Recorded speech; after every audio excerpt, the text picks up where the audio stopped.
Hello again, everyone. Edwin Learnard back once again. In this YouTube astrological segment, I'm going to be talking about the astrology chart of George Floyd. Now, many of you may have heard about the sad passing of George Floyd. He was involved in a situation with a police officer that had put his pressed his knee on his George Floyd's neck, and really looked like he used excessive force, and it appears it at least played a role, at least a contributing role, in George Floyd's death, I believe. And the thing about it is, I did look up his chart information.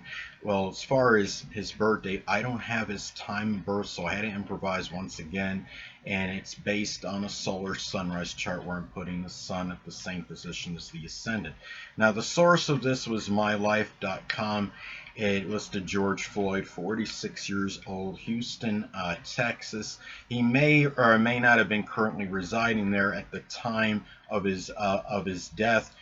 Because, of course, many of you may know this took place in Minneapolis, but he was from Houston originally. I'm going with this, but it is speculative. But I do believe strongly that this is the birth information connected with him. And as far as the birth information was listed, it was listed at his birthday being October 14th, 1973, which would put him at 46 years old. He would have been 47 later this year, and born in Houston. When I use the birth city is Houston, Texas. So, like I said, it is speculative, but this is what I'm going on right now. And the thing about this is the first thing, of course, he has the sun in Libra. He was called a gentle giant, and interestingly enough, he has Uranus conjunct his sun, which of course could give height, because the sun can be connected with the physical body to some degree, although it's not as prominent in terms of the appearance as the ascendant. The ascendant is what dominates the appearance, but doing the solar sunrise chart, of course, that puts Uranus by the ascendant anyway, as far as the solar sunrise chart goes. So it's not surprising he was taller than average. Libra can be above average height anyway, often, but then you have Uranus conjunct the sun, put him above average, put him well above average. He was like 6'6" or 6'7". Anyway, but that you can make, he was called a gentle giant. It was on one blog, so he was somebody that was probably very docile, very passive actually, but would fight for justice if necessary. And it puts the moon in Taurus, so that could add to the gentleness. I'm sure his emotional needs may have been tied into creature comforts, having peace, serenity, values, money, things that are, as far as things that are Taurus are related, things that are connected with serenity, tranquility, having just the basic things that make the basic comforts in life, basically. So, and I would say, looking at this as well, you look at his chart now. He had some transits that were going on, of course, to me, could be perilous. He had he had a number of transiting planets in that fourth house of the end of life in the solar sunrise chart.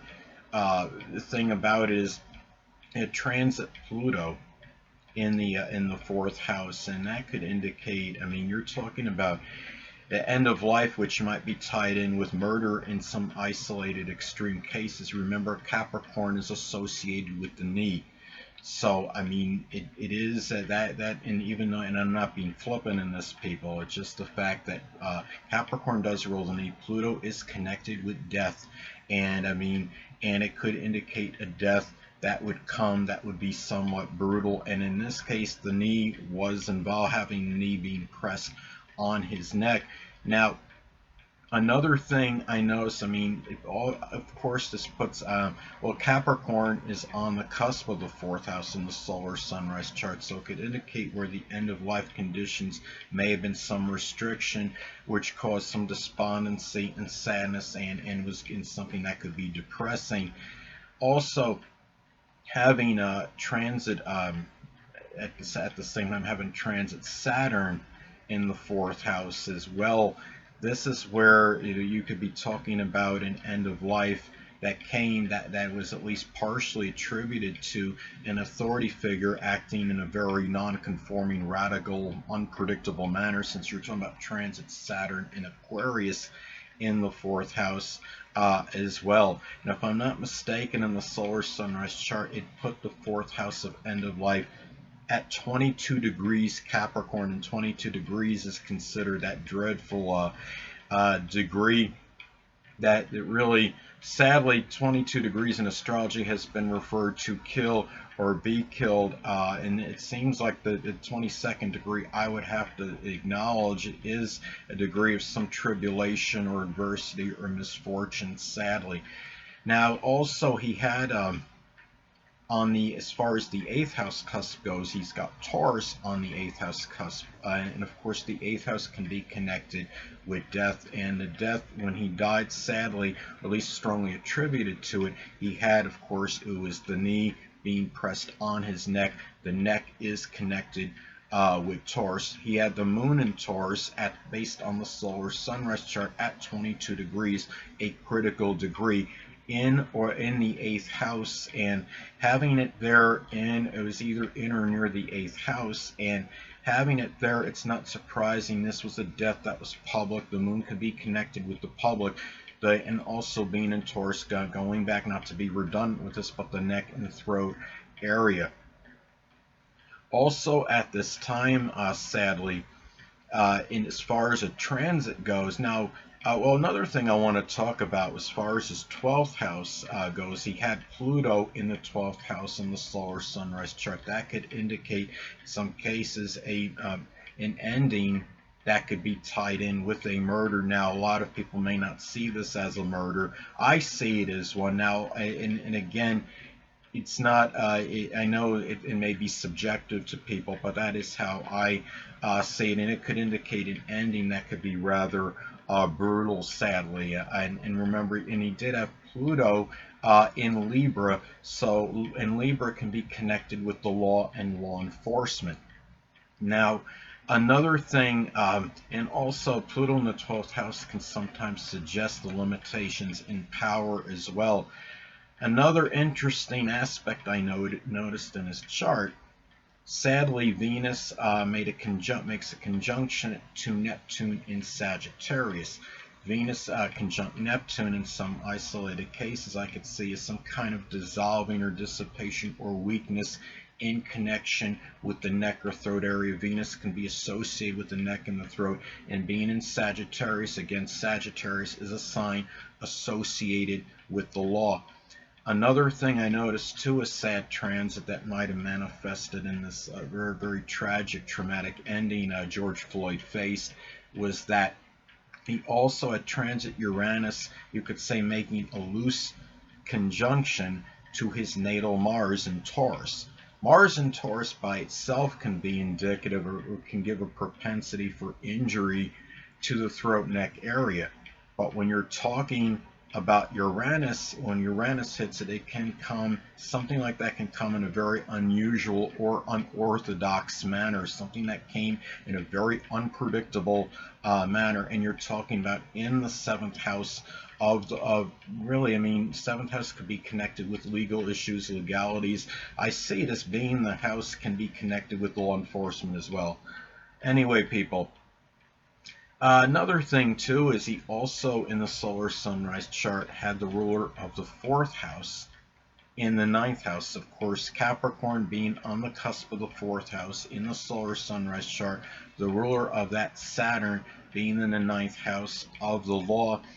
And he also had transit, sadly, transit Mercury, really not really that far from Saturn. It may have been about 10, 9, maybe around, might have been like 8 degrees. Now, I understand we are talking about transits, 8 degrees, really, I mean, it's not seen as a conjunction, but we don't really know 100% if the planets are not receiving a vibration even at like 8 degrees. And when transit Mercury is going near one Saturn, This could indicate some restrictions with breathing. Remember that Mercury can be associated with breathing. It's asphyxia. This is where there may have been an indicator of some problems connected with that. Hold on a moment, people.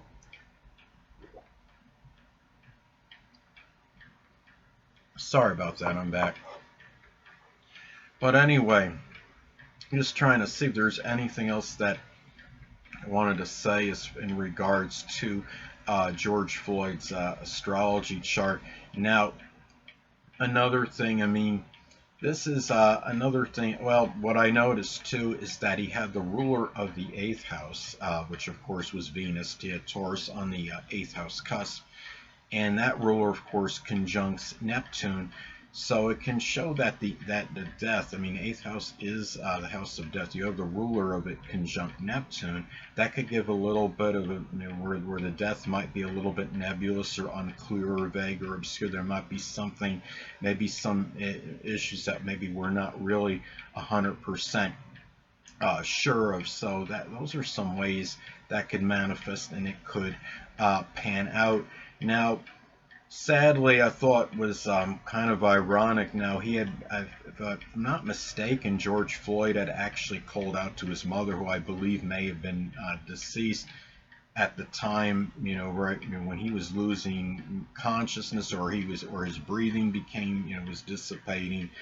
That, and when I looked in the chart, I mean, based on, again, not to be redundant, but based on the solar sunrise time, solar sunrise chart, he had Mercury in Scorpio making an opposition to the moon. So it's really, sadly, it's almost indicative of calling out for a mother, but really, sadly, to no, I mean, it's to no avail. And again, I'm not being flippant or facetious in that. I'm just saying, stating it factually.